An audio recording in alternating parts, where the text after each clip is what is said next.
ಉಡುಪಿಯಲ್ಲಿ ಕೊರೋನಾ ಎರಡನೇ ಅಲೆಯ ಆತಂಕ. ನಿನ್ನೆ ಒಂದೇ ದಿನ 31 ವಿದ್ಯಾರ್ಥಿಗಳಿಗೆ ಸೋಂಕಾಗಿದೆ. Breaking news.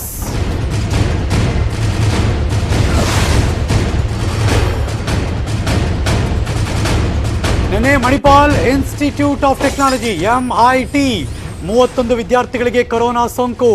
MIT ಕಾಲೇಜ್ ಸೋಂಕಿನ ಸಂಖ್ಯೆ ಟೋಟಲ್ ಆಗಿರೋದೀಗ 411. MIT ವಿದ್ಯಾರ್ಥಿಗಳ 1000 ವರದಿ ಇನ್ನೂ ಬಾಕಿ ಇದೆ. ಓಹೋ, ಜಿಲ್ಲೆಯಲ್ಲಿ ನಿನ್ನೆ 79 ಪಾಸಿಟಿವ್ ಕೇಸ್. ಇದನ್ನು ಹೊರತುಪಡಿಸಿ ಉಡುಪಿಯಲ್ಲಿ ಕೊರೋನಾ ಹೆಚ್ಚಾಗ್ತಿದ್ರು ಕೂಡ ಉಡುಪಿ ಜನ ಇನ್ನೂ ಎಚ್ಚೆತ್ಕೊಂಡಿಲ್ಲ. ಕ್ಯಾಮ್ರಾ ಅಲ್ಲಿ ನೋಡಿದ್ರೆ ನೋಡಿ, ಆರಾಮ ಬಸ್ ಸ್ಟ್ಯಾಂಡಲ್ಲಿ ಮಾಸ್ಕ್ ಹಾಕಿಲ್ಲ ಮನುಷ್ಯ, ಮಾಸ್ಕ್ ಹಾಕಲ್ಲ, ಸಾಮಾಜಿಕ ಅಂತರ ಇಲ್ಲ. ಕೃಷ್ಣ ಮಠದ ಸುತ್ತಲೂ ಕೂಡ ಪ್ರವಾಸಿಗರು ಅತಿ ಹೆಚ್ಚು ಸಂಖ್ಯೆಯಲ್ಲಿದ್ದಾರೆ. ಮಾಸ್ಕ್ ಧರಿಸದೆ ಭಕ್ತರಿಂದ ದೇವಸ್ಥಾನಕ್ಕೆ ಭೇಟಿ ಕೊಡ್ತಿದ್ದಾರೆ. ಕೃಷ್ಣ ಮಠದ ಆಡಳಿತ ಮಂಡಳಿಯಿಂದಲೂ ಕೂಡ ನಿರ್ಲಕ್ಷ್ಯ ವಹಿಸಿದ್ದಾರೆ.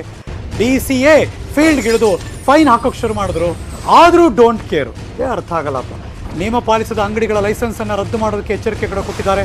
DC ಸಾಹೇಬರು ಅವರೇ ಹೇಳಿದ್ರು ಫೀಲ್ಡಿಗೆ, ಹಿಂಗೆ ಬಿಟ್ಟರೆ ಆಗಲ್ಲ ಅಂತ. ಆಮೇಲೆ ಇವರೆಲ್ಲ ಬ್ಯಾಗ್ ಒಳಗಿದ್ದದ್ದು ಮಾಸ್ಕು ಗೀಸ್ಕು ತಗೊಂಡು ಹಾಕೋತಾರ ದೃಶ್ಯ ನೋಡಿ. ಜಿಲ್ಲೆಯಲ್ಲಿ ದಿನೇ ದಿನೇ ಕೋವಿಡ್ ಪ್ರಕರಣಗಳು ಜಾಸ್ತಿ ಆಗ್ತಾ ಇರೋದನ್ನು ನಾವು ನೋಡ್ತಾ ಇದ್ದೀವಿ. ಉದಾಹರಣೆಗೆ MIT ಕ್ಯಾಂಪಸ್ನಲ್ಲಿ 400ಕ್ಕೂ ಹೆಚ್ಚು ಪ್ರಕರಣಗಳು ಬಂತು.